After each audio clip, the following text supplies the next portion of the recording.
Hi. Well, I was walking today. I got a little tired, so I've taken a break here in one of the downtown parks, or green spaces as we like to call them. This one's out in the West End here, just outside of the downtown core. And it's surrounded on all sides by high-rises, which of course house families with lots of little kids, and so they need places to run and play. And when you got nothing but concrete surrounding you, you really need and pretty quickly learn to appreciate spaces like this. I don't know if you can pick it up in the background, but there's a lot of kids playing.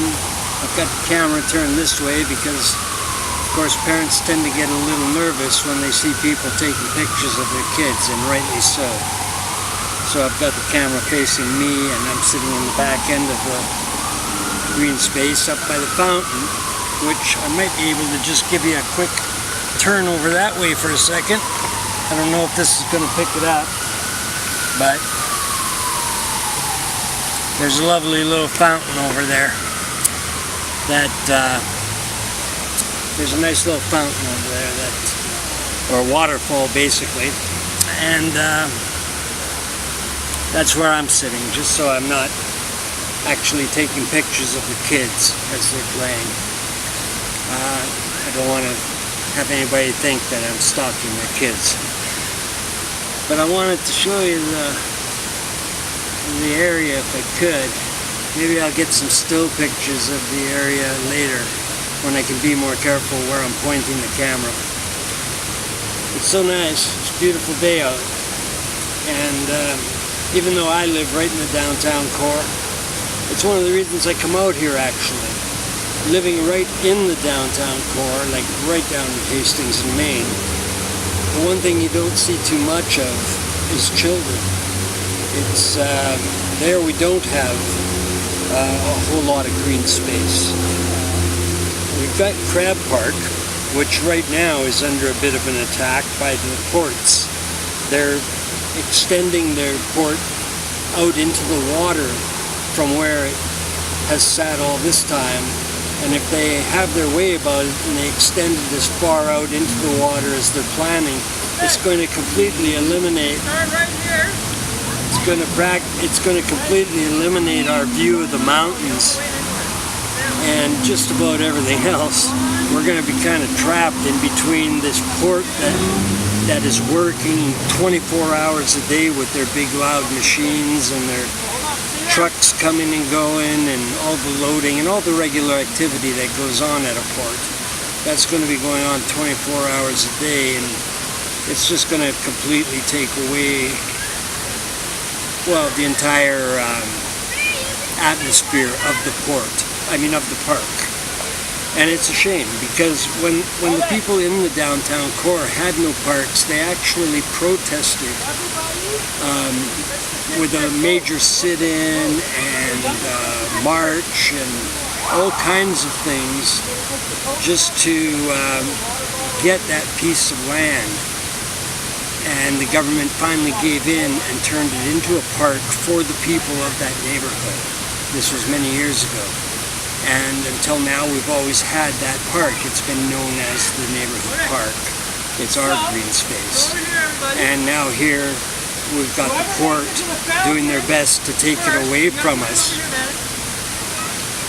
And so it's kind of a shame. But right now, the neighborhood is up in arms about it, and they are fighting it as best they can. And hopefully we'll get some kind of compromise out of it. The port went so far as to say, when they were questioned about whether they had checked with the government as to if they had submitted the correct forms to the government about extending the port out into that water, their answer was, well, actually, we forgot, but we've sent them an apologatory letter. That was their actual response in the paper. It just goes to show you how these things get done.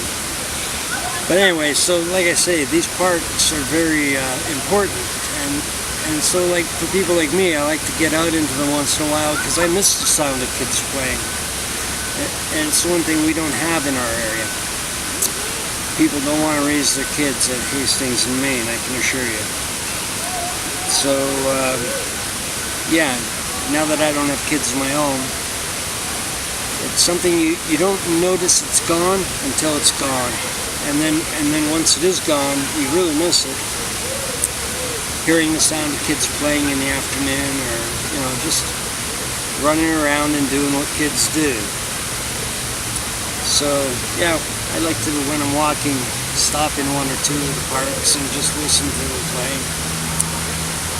Getting on with their lives. But anyway, like I say, you have to be very careful these days how you go about that. You got to make really sure that you're not in any way appearing threatening. That's for sure. Because, and again, like I said, that's as it should be, because there's always the danger these days. We've had our own experiences with that, even here in Canada, of course. I mean, it's no paradise here any more than anywhere else. We have our dark side too. So, yeah, you gotta be very, very careful with your children. But anyway, I just wanted to take a break. As I was walking, it was getting pretty hot. Our summer came late, but it's come pretty nicely. So now I guess I'll pack things up and get myself back home and see if any of this came out that's worthwhile putting up on my YouTube channel. And if it is, I'll pop it up there. And, well, we'll see how that goes. I hope your summer's going as well as ours is now. Everybody have a good week that's coming up now. I guess the weekend's over. Have a good day, and we'll talk to you again. Bye-bye.